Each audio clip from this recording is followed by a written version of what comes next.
Hello everyone, আসসালামু আলাইকুম। আশা করি সকলেই ভালো আছেন। তো আল্লাহর অশেষ রহমতে আমিও অনেকটাই ভালো আছি। তো মনে করেন আজকে আপনাদেরকে কিছু কথা বলার জন্য আমি আসছি।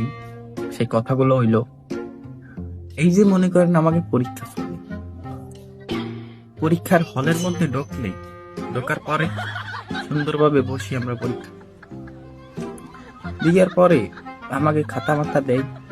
দেওয়ার পরে পরীক্ষার হলের যেই স্যাররা পরে আমাকে গার্ডে, আগে কথা কি বলবো, মনে করেন যে গেটিটা তো দূরের কথা, চোখখান যদি এইরকম করি খেলা ফাইনাল, খাতাটা নিয়ে যাবে মিনিমামে আধা ঘন্টা 1 ঘন্টার মতন রাখে।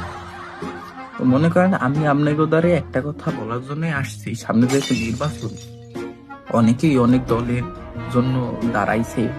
তো আমি বলতে চাইতে আছি যে এই যে যেসব স্যাররা আমাকে বলে গার্ডে করে, ওইসব স্যারকে যদি কোনো পদে মদে দেওয়া হয় তাহলে ভালো হইতো।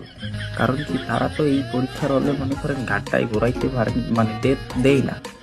ওনরা যদি দেশে যদি কোনো কিছু হইতে পারে, আমার মনে হয় যে দেশের দুর্নীতি, চাঁদাবাজি, সন্ত্রাসী, আরো যেসব ক্রিমিনালি যত কিছু হয় আর কি, এইগুলো মনে করেন বন্ধ হয়ে যাবে।